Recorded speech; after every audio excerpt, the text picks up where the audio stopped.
All right, good morning, everybody. We are going to get started here. So you've come to the session.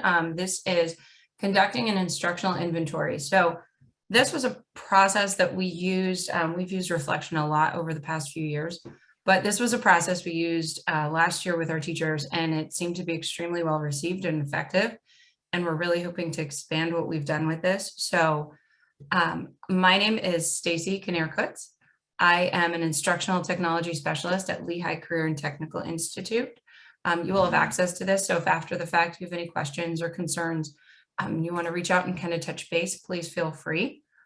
And Caitlin, go ahead. Olson. I was just hired at LCTI, so you'll hear more from Stacy than you will from me because she is the one that completed this educational garage sale.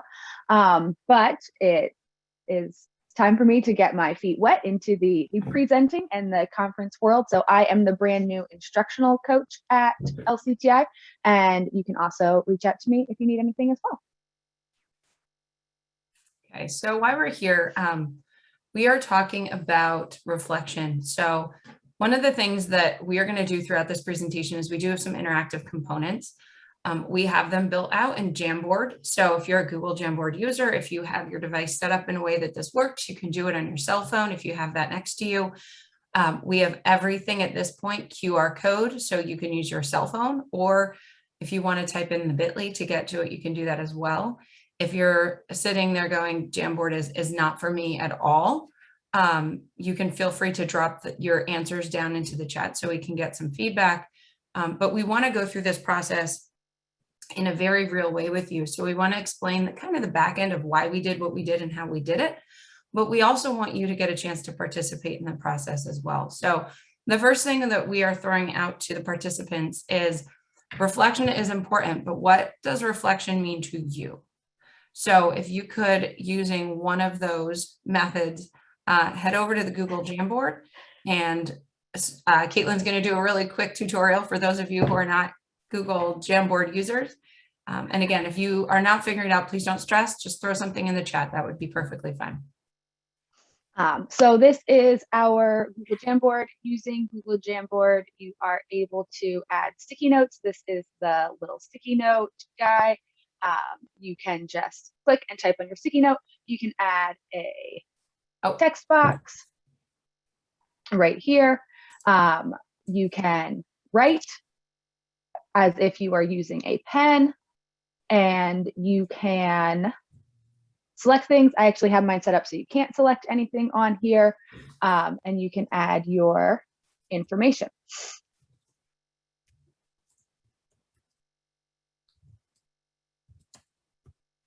Is everybody able to?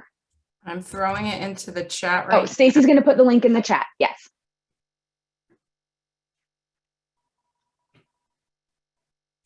Okay, there you go.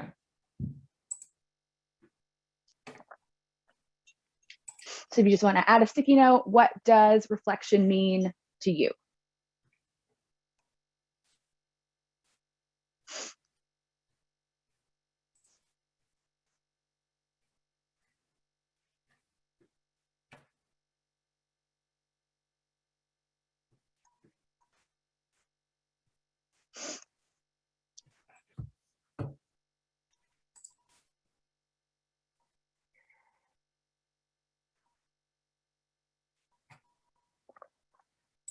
You've got a couple coming in, rethinking what you've done, striving for improvement by looking at what is working and what is not working.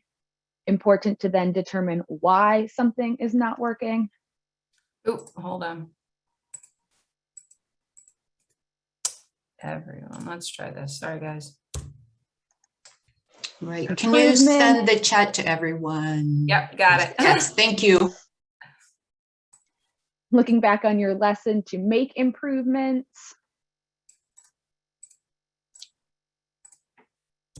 That's just the bit.ly. The first one is the presentation. The second one is our Jamboard.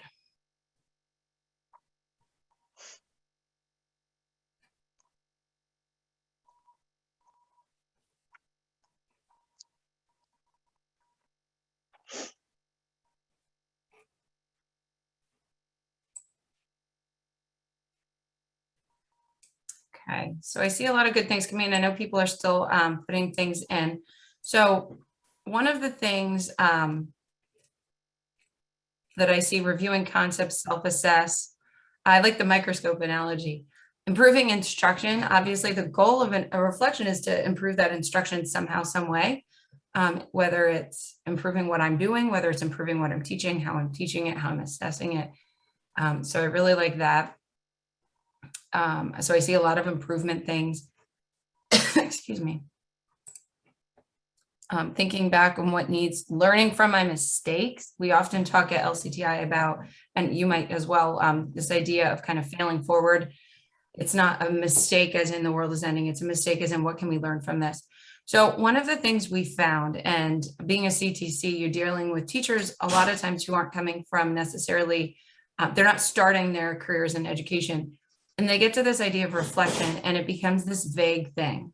So we talked to them at induction about reflection, and they hear their supervisors maybe mentioning reflection, or they go to their, our teachers go to Temple or Penn State and they talk about reflection, and they just don't know what that means. And I know myself, I'm currently finishing up my principal certification, and they talk all the time about reflection, but really at no point do they stop and say, here's how you reflect. Here's what you do. Try this. There's a lot of journaling, but we all know we're kind of swamped right now. So this idea of sitting down every day and journaling just is not appealing. It seems like too much. So what does reflection look like, and how do we get teachers to recognize that this is important and what they need to do with it, but in a very real way that's meaningful to them? So everywhere we look, there's just articles everywhere. There's articles, there's comments, we get emails talking about reflection. But again, what does that mean? And how do we put that into practice in a way that is not vague, does not feel overwhelming, does not feel like one more thing on top of the plate, but in a way that we can really make some action steps going forward?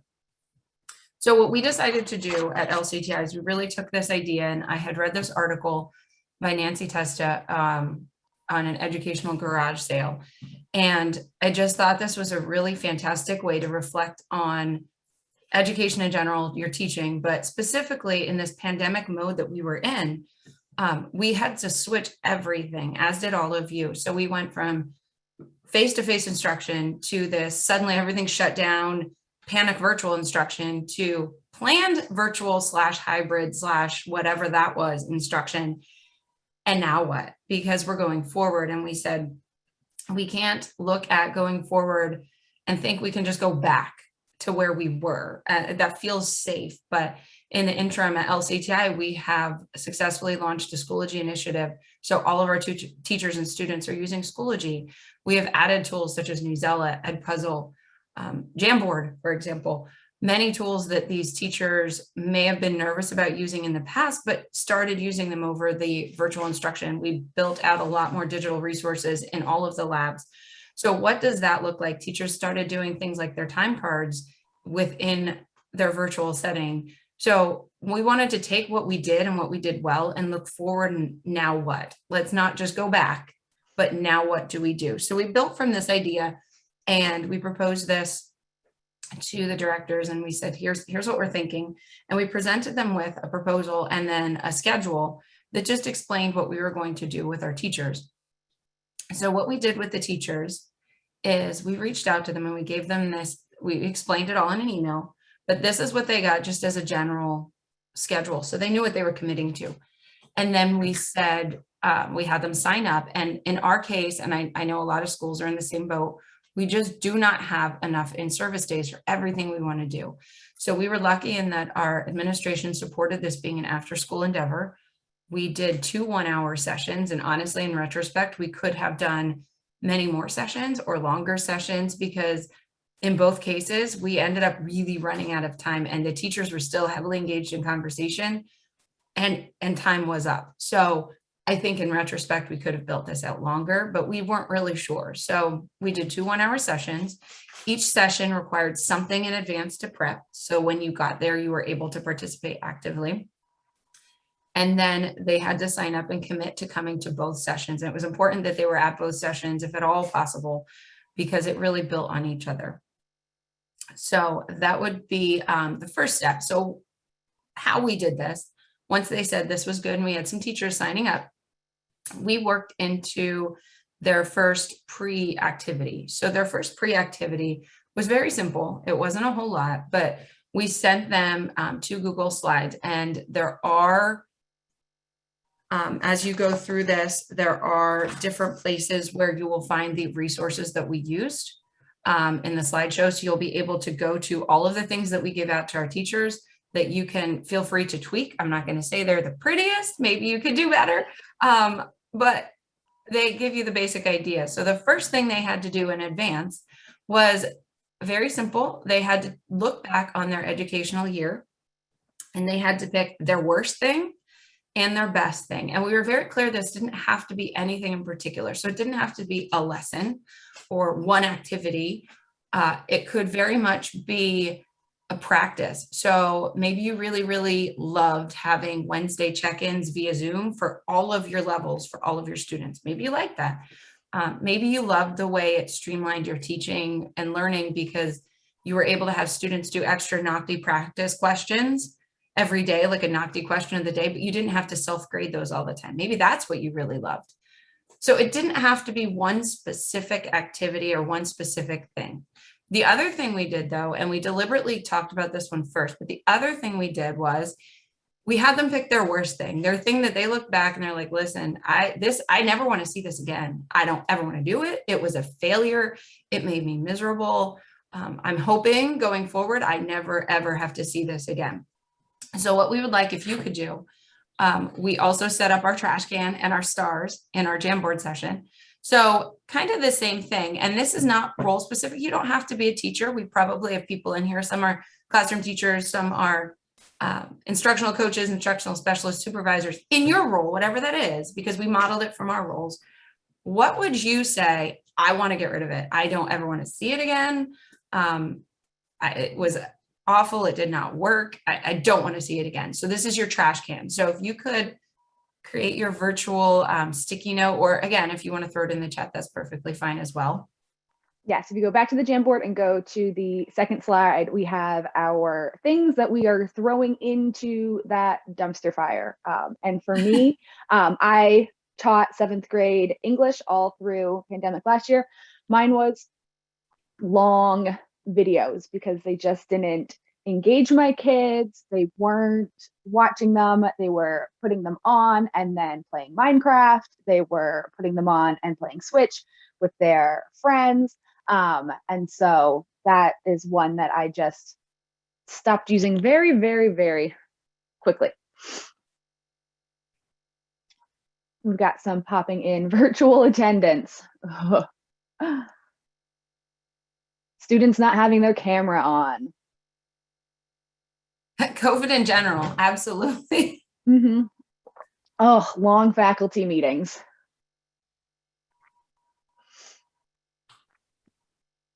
And one of the cool things that Stacey did not mention is that when they did this, they had their teachers physically write these things on a piece of paper, crumble them up, and literally throw them into the garbage for this very cathartic, like, let's get rid of it. We're done with it. It's not coming back type of thing.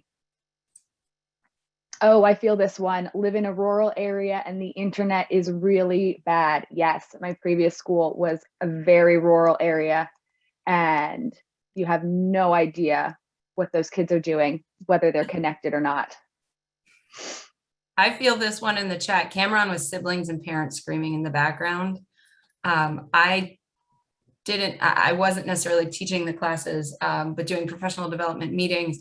But honestly, my kids were a lot of times the ones that would make guest appearances. Thankfully, they're in physical school right now. So, but they would make an appearance. You would suddenly see 2 of them fighting in the background. It was, no matter where I went, they found me. Oh, engagement. Engagement was one of the things that we heard a lot. And a lot of teachers that did participate used that as they were just super frustrated. No matter what they tried, and they took it personally. Like, I've done everything I can. I've tried to be engaging. I've tried to create cool activities. I've tried to build a community virtually. I've tried, and I just can't get them to participate. I can't get them to turn their cameras on. Just things like this, like doing these little chats they do foster discussions more similar to face, not quite the same, but I love the cathartic throwing things away piece. And we did that on first because we wanted them to have that moment. Creative, like one of the things we told new teachers was masonry. Yes, that's a tough one. New teachers were struggling so much. And we said, one of the things you have to remember is all of our seasoned teachers are new teachers too right now, because everything you've honed over all these years was just ripped away. So all of those masonry skills that you've learned how to teach and you know what to do with, they're not there anymore. So what do you do with them? How do you still continue? We also were careful with the trash can to let them know that if it was something related to us, because we did deliver a lot of professional development things. I take the lead reins for Schoology in our school. So if Schoology is the thing you're upset with, it's okay. I don't take offense. It's not personal. I have no stocks in the company. So it was okay that they said things like that too. My personal trash can thing was just not having this dialogue. I really missed seeing the people.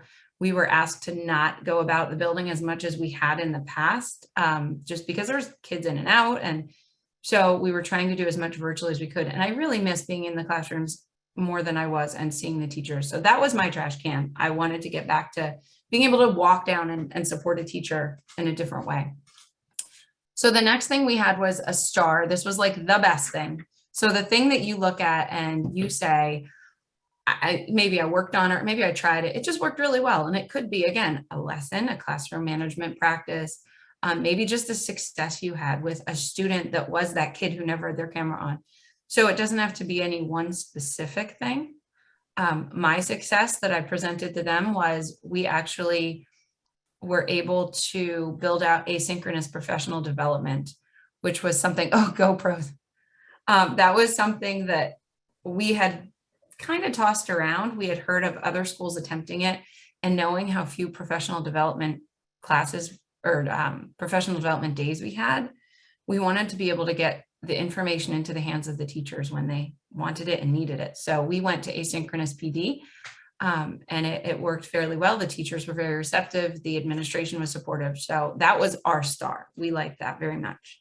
So if you could go back, it's on slide 3, or again in the chat, an element of the virtual world that earned a gold star from you. What was your star? What was your thing that you said, I like this and I want to retain this going forward?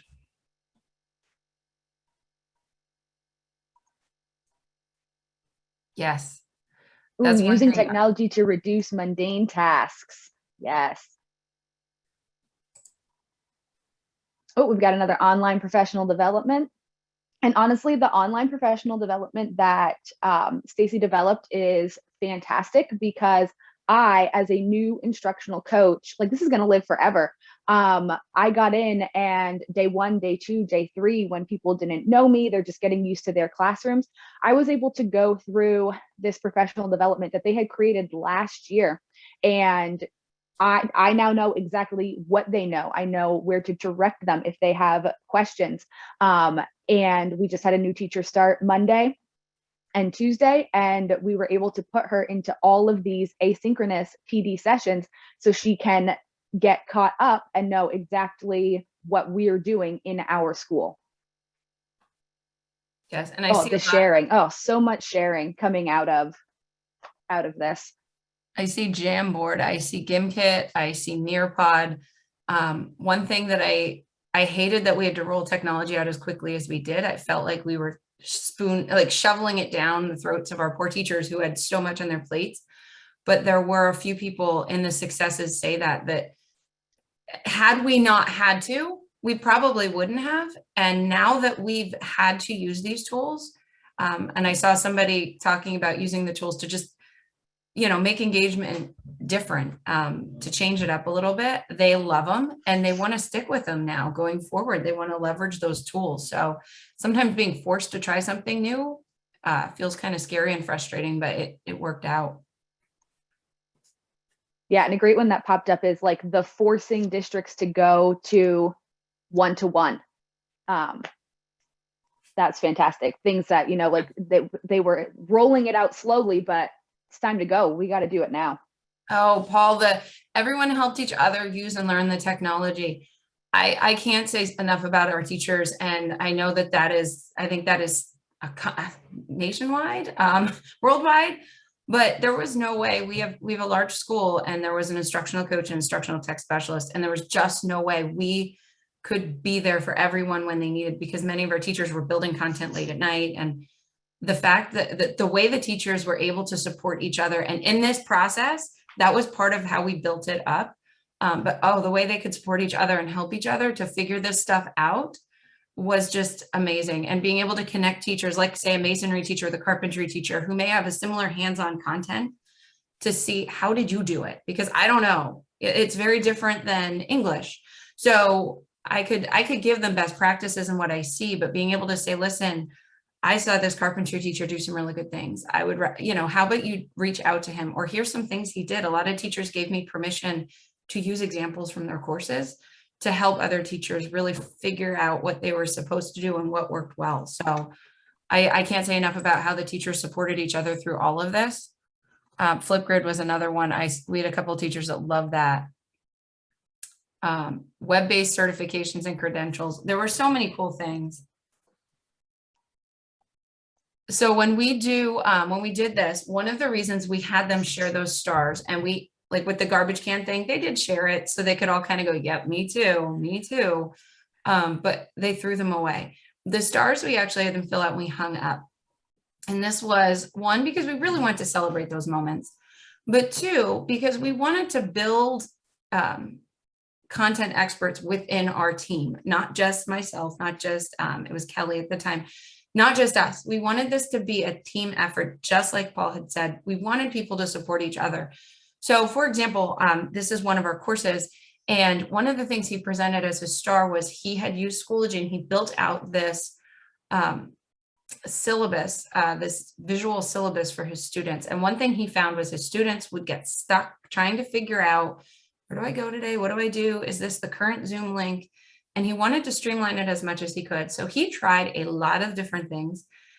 He also, you can see it's a sketchbook assignments folder there. That was another thing. He tried and tried until he got it set up the way he liked it. But this was what he presented as his star. This was what he said, I really love this. And some teachers really hooked into that. And then in subsequent sessions, they actually sat with him to have him walk them through this process. So he became the expert in this particular thing. So if you like his star and you say, I struggled with that and you figured it out, he was able to support them and they were able to work together. So that is why we kept the stars up there for both sessions. They actually stayed in our office for a couple of weeks because the teachers would pop in and out and still kind of talk about those. So that was nice. So as we went through this, that was kind of step one. That was their pre. That was what they did in advance. And they came in and we started the discussion with that. And then we moved into actually doing this educational garage sale piece. So this link would take you to the worksheet that they did. But in the educational garage sale piece, we took what had been done in the work that we had read, and we kind of broke it down to what we felt like we needed. And we really ran with this garage sale theme because it was the end of the year and we were really stressed.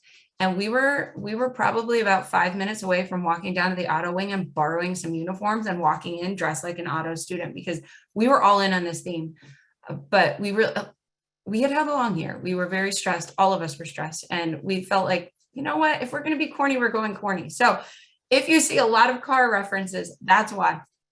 So what we had done is we went through and they had 4 sections to fill out and we explained what each one needed to have. And then they had time to work on this in small groups independently. But the first thing was a museum. And this one I think is one that was the hardest for teachers.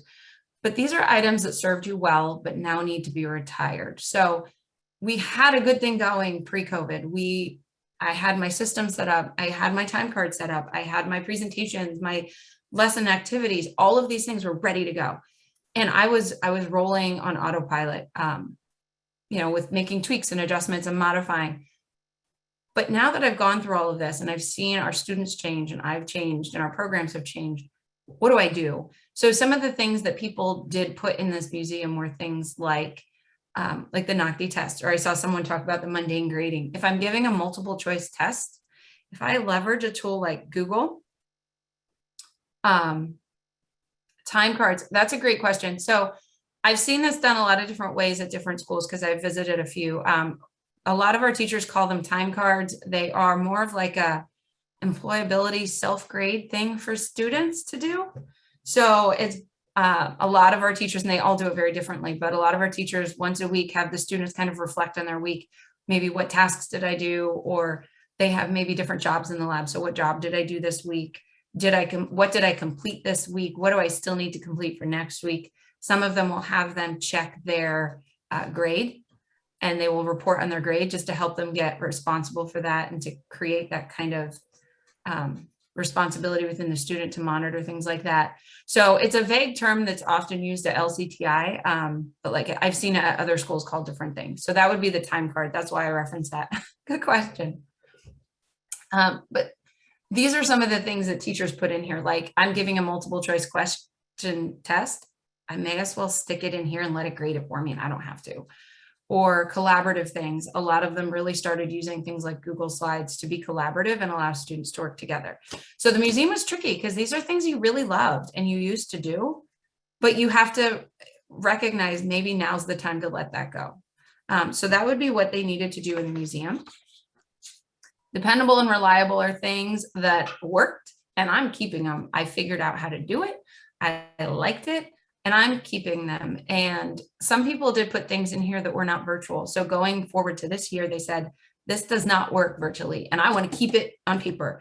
I had teachers who shifted some of their math in here. They had to. And there's definitely math types that are more complex in a virtual setting because you just don't have the scribbling tools that you're used to. So some of them said, you know, for this type of equation, this type of problem, I want to keep it on paper. But some of them said they really, really liked the tools that they could use on here. So this was the dependable and reliable section. What is working? This was the heart of what we did, and we will circle back to this one, but this is the heart of what we did. And these are those things, just like the visual agenda that I had showed you. These are things that teachers really like, and they are on the right track, but they might not be ready to go. They know that they can get better. They know that they can improve it. They want to tweak it. Maybe they heard some ideas in the discussions, and then they want to go forward with that. So that was the garage. That was the thing that needs to be repaired. And then the last piece was the junkyard. These are things that did not work. And if I don't have to do them virtually, like the math, I don't want to. I do not want to see this again virtually. I want to be able to participate with my students face-to-face, or I do not want to have to do this type of activity on here. I do not want to do virtual attendance. I want to see them. So these were the things, and there was no right or wrong. There was no complete sentences needed. There was really no limit. It was the more you fill in, the better. We're not doing everything with this, but give yourself a starting place. So they just sat there. They talked, they kind of collaborated, and they just filled this all out. So going forward, back to our Jamboard, we do have one more Jamboard here. And this one is your educational garage. So when you're looking back at your 2021, yes, I'm losing track of my years, 2021 year, what are some things that maybe you looked at and you said, I like this, I do, but I need to do more with it. I need to improve it. I need to fine tune it. Again, whatever your role is, if you're a teacher, if you're an instructional coach, whatever it is, what do you feel you need to maybe tweak and spend some time working on to improve?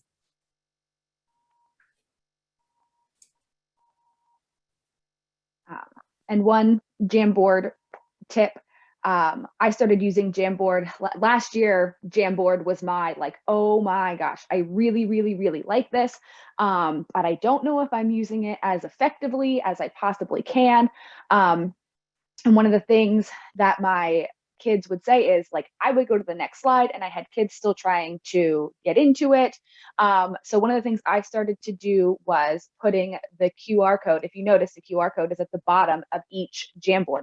So that way when my kids, because I had a hybrid situation, I did have kids in my room some days and some not.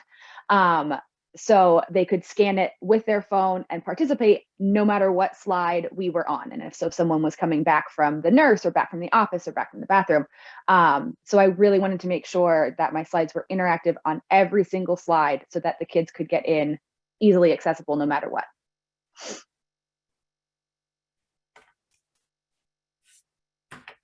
I see the capturing the theory lesson for students. Theory lesson. I agree. I think that's one thing. And I had seen some teachers kind of put that in there, but it did help with the virtual stuff, but it also helps with, hey, you know, you had a kid out just sick and they come back today. And rather than you having to take them and completely reteach them. Yeah. Yes. I love this arrow and the yes. I saw the arrow come in. I was like, oh, somebody's going outside the box, literally. Yeah. Feel free to throw a Bitmoji in here or a meme. It doesn't matter. Anything. We did have some people that said Bitmoji was their thing they don't want to see again. So if you're one of those, I'm sorry. We talked about that. We were like, is the Bitmoji done? Is the error over? We sprinkled the Bitmoji. We weren't sure. We still like them, but yes. Taking time to just investigate your technology. There's all these things out there, and what do you can't use them all. So what do you use? What's the best one to meet your needs? Short videos. Yes. That's a hard one when you're used to teaching face-to-face to switch to the virtual video formatting. It gets very difficult. Yes, keeping them short when you're used to being able to interact back and forth with the kids. Keeping them, that was one of my struggles, keeping those videos short. I did a lot. I got very good at Screencastify editing. So many edits. I would edit out, like, if I did a little, edit that out because it cut 5 seconds. I like the time management because that was difficult. And that was one thing that I really struggled with when we shut down, because I really wanted to support my teachers all day long. And I would be trying to reply to messages at 6 a.m. up to 11:30 at night. And I had to say, listen, I have to manage my time so I can support my teachers better, because I was really draining myself and it was making it difficult to really focus on what I needed to do. But I knew our teachers, that was one thing we actually talked to them about. Structure your time in a way that supports your students, you know, leverage Schoology to do some of the mundane things, those walking in the classroom activities that you don't have to monitor, because now you can do something else that only you can do. Edpuzzle was a big hit. I don't know. I've met a lot of teachers. If you're one, I'd be curious why, but I haven't met a lot of teachers who don't love an Edpuzzle. And if you haven't used it, it's a cool thing to check out. They do have a free version, but then you're limited to how many you can do. So I see a lot of people talking about going forward this garage of just whittling down. There's so much out there. So now what? What do we do with all of the stuff, and what's the good stuff?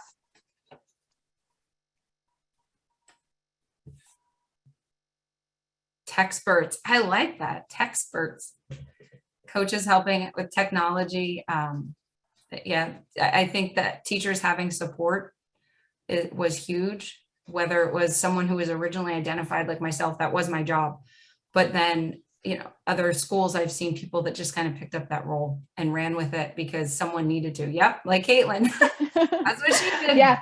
Honestly, the pandemic is what made me think that I could and wanted to be an instructional coach, because I had friends. We had virtual Wednesdays who, I mean, my room was a revolving door on virtual Wednesdays. How do I make this work? How do I toggle this on? How do I toggle this off?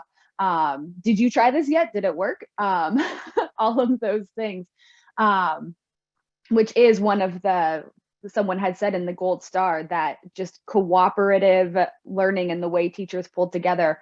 And I had people at my school that were that for me as well. Hey, did you try this yet? How did it work? Did that link work? Could you get where you needed to go for those kids? So yeah, that support is fantastic. I didn't see anybody. She mentioned links. I didn't see anybody in the trash can talk about links. I saw some like, hey, I'm muted. But the amount of times teachers would call and say, oh, the students just said they can't see my link. This link's not working. That was definitely one I'd like to throw in the trash, because it was so frustrating to teachers trying to make sure every permission was correct everywhere. And I think most of them are kind of at the point now, but especially at the beginning, that was really hard. And it took a lot of time when you started getting those emails. Yes, they were so frustrating. Yeah, there's a good one in the Jamboard, getting instructors to use the technology coach. Yes, keeping them, because we built these tools out and now we're away from 100% virtual. I'm not sure where all of your schools are at, but we are currently fully back. We have only had minimal shutdown-ish stuff. We had like one lab that got shut down, 2 labs actually, that got shut down for about a week, just to try to minimize spread. We've not had any schools shut down, which has been great. So we are in a much better place. The kids are back in the building. They're getting to do the things that they signed up to do, and it's amazing. But then how do you leverage all the tools that are out there to really build on that instruction? So when I'm working with these students on hands-on work, these students are working on maybe theory pieces over here. So keeping everybody moving. So one of the things that was fantastic about this, at the end of the first day, we had them stop and talk and say, what did you do? What did you put in your garage? And it was vague, it wasn't crazy. And they just kind of threw some ideas out. And what they needed to do was, before they came back in, we told them, take that worksheet, take it back to your lab, hang it up next to your desk, lay it next to your desk. If your desk is cluttered, it might get lost, but that's okay. But keep it there and think about it, because the next time we come in, we want you to pick one garage sale thing. And we talked about that realistic goal setting. Realistically, you might have 20 things on that list that's in the garage. You can't fix 20 things right now. So what is the most important thing for you as a teacher going forward to invest your time in? We did not want teachers to feel like they brainstormed 20 things and now suddenly they have to do all this. And that's too much. It's okay sometimes to let things in garage format until you get a chance to do that. So we had them go back and they were supposed to really pick the one thing that they felt would best enhance their instruction if they took the time to focus on it. So they went back and, ways of meeting students, SDIs. Yes, I just saw that one. That's one we actually, one of the courses I built out for our teachers was on special ed connections in the virtual world and how to meet SDIs using the tools that we had available to us at LCTI. And that's actually one of the courses the new teachers are still going through, that's still required, because that's a whole different world too. But so I digress. So they hung up the worksheet in their classroom and they had to come back armed with everything they needed, they thought, to work on that one thing. So the next session they came in and they started by sharing with everyone the one thing they picked, whatever that one thing in the garage sale was that they said, this is the most important, I want to focus on this.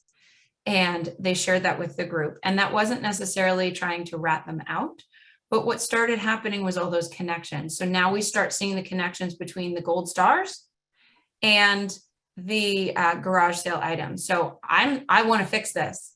I heard you had a good idea. I want to work with you. Or, hey, there's 2 of us with the exact same thing in the garage sale.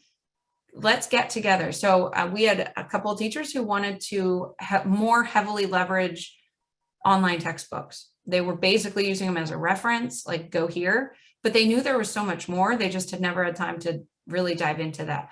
So there was a couple of teachers who wanted to work on that. And there was another teacher who had not put that as a gold star, but actually went over to them and said, hey, I actually heavily used my online textbook this year for interactive things, for the lesson activities that are built into it. So he sat with them and he was able to support the multiple teachers who wanted to fix that while he worked on his own garage sale item. So they started creating these little mini PLCs within this educational garage sale.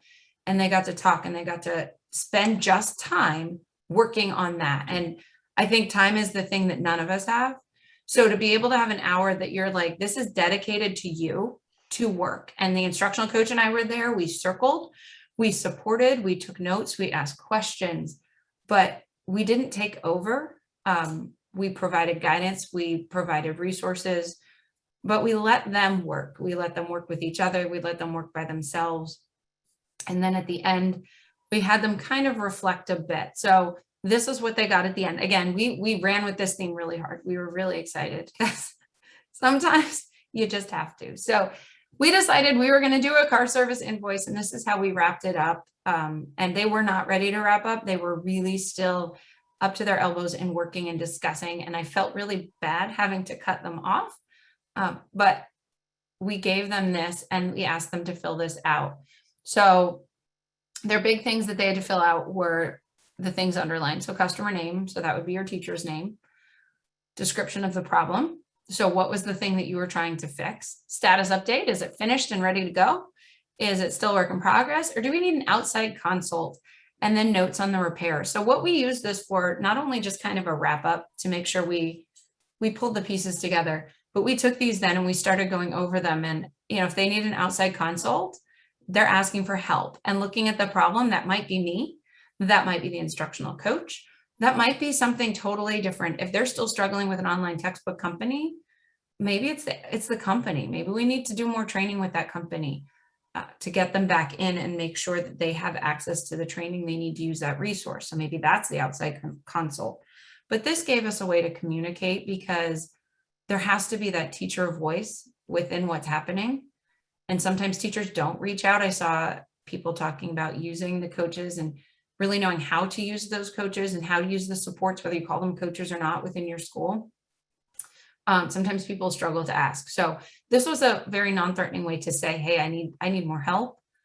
But it also helped us connect the people with their resources that they needed. So we were able to take these and really review them after the fact. And now we can circle back in and say, hey, I remember that thing you were working on.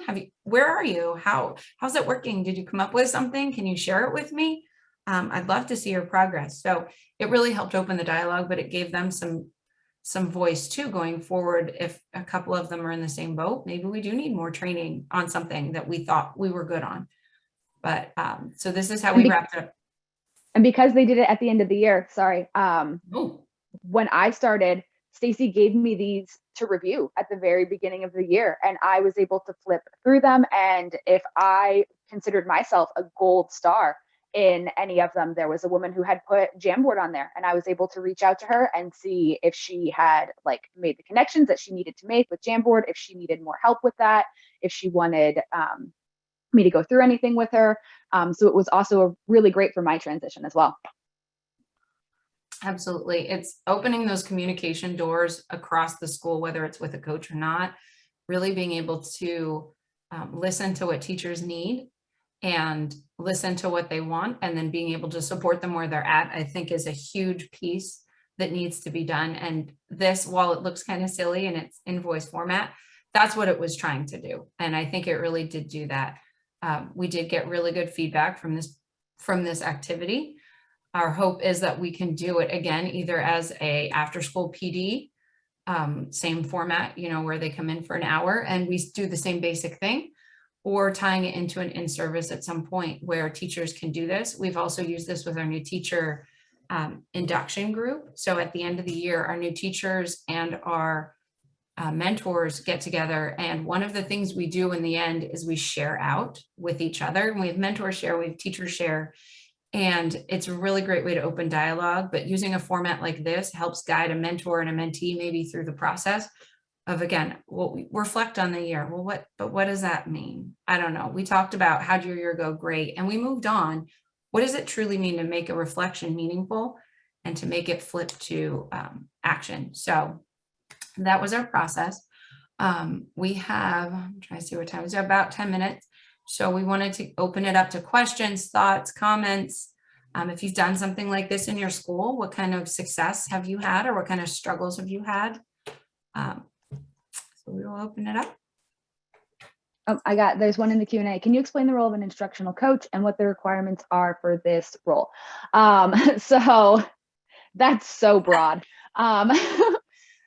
Instructional coaches serve schools in very different ways. But as an instructional coach, specifically like in the CTE world, I work a lot with our teachers who are coming directly from industry and might not, they have never had 35, 40 kids sitting in front of them before, and now I've got to teach them. So I work a lot with classroom management strategies with teachers. I can co-teach with teachers on a lesson that they might have wanted help developing. I can sit in and just kind of observe and give suggestions about classroom management. I am heavily involved in our new teacher induction, especially for teachers coming into our labs, making sure that those teachers have the tools that they need to hit the ground running when it comes to being in a classroom of 35 to 40 kids at a time. Right now, we're in the process of completely overhauling and rewriting our curriculum. So I assist the teachers in that process a lot, which I got lucky. I keep telling the joke that the previous instructional coach, like if you think of this curriculum rewrite as a triathlon, they have done the swim, they have done the bike, and they have started the run. And now I get to like run through the finish line with my arms up. But our teachers are in the process of getting their unit plans and learning activities down on paper. So I'm assisting with that as well. But it's different for every school. I know some instructional coaches are also in charge of the PIMS data for their school. Some are very specific to literacy strategies or numeracy strategies. There's math coaches and reading coaches and all sorts of things. But for me, I got into it from the pandemic year, knowing kind of that I had supported teachers in my district. I thought, hey, I think I could do this. So hopefully that helps. And I think from a requirement standpoint, looking for an instructional coach, one of the biggest things is somebody who has experience in a classroom, someone who's been in the teacher's shoes, so that when they come in, they do understand and they can communicate and they speak the same language and they can give feedback from that very, very real place. Not that I read a book about it once, and because we all know that's two totally different worlds. So I think that that's extremely important.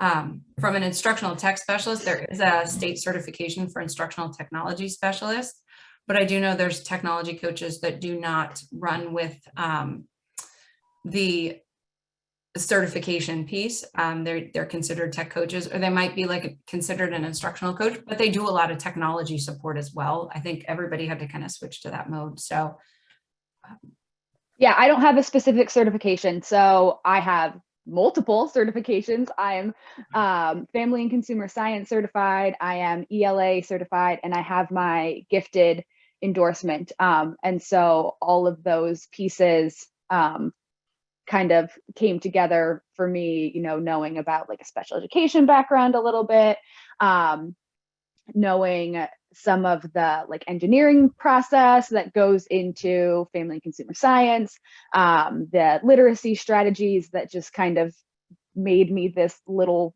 ball that I hope is perfect for LCTI. Yeah, there is an instructional coach endorsement as well. And yes, sometimes you'll see job descriptions that require that. Sometimes it'll be recommended or suggested. A lot of times it depends on the needs of the school. Oh, those are from Marilyn. Hi, Marilyn. Any other questions, concerns, ideas you want to share out? You should have access to all of the resources, all of the worksheets that we did. If you want to make a copy of them and tweak them to make your own, if you want to run with the auto theme, if you dress up like an auto technician, I would love to see it, because I really want that. But you should have access to the slides. You should have access to all the worksheets that we handed out and the things we did. And then you'll be able to, if you want to try this practice out either personally or with a group, or present it to someone at your school that might be able to kind of run this, that would be fantastic. And feel free to reach out with any questions. Our contact information is at the very beginning, so you can feel free to reach out with us. We would love to support you and help you if you're running into problems or you have some more questions. Oh, instructional coach endorsement. Marilyn, how did you go about your instructional? Are you still in here? I think you can find it on the PDE website.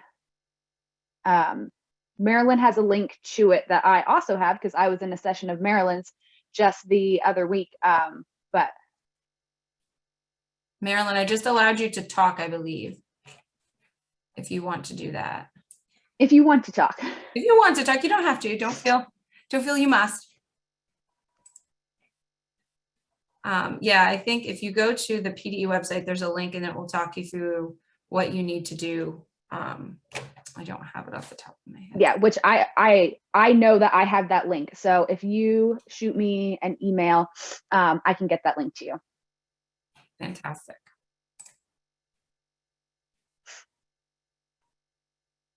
All right. I have not specifically pursued mine. I think I'm going for my English ESL first, and then we'll tack an instructional coach endorsement on there.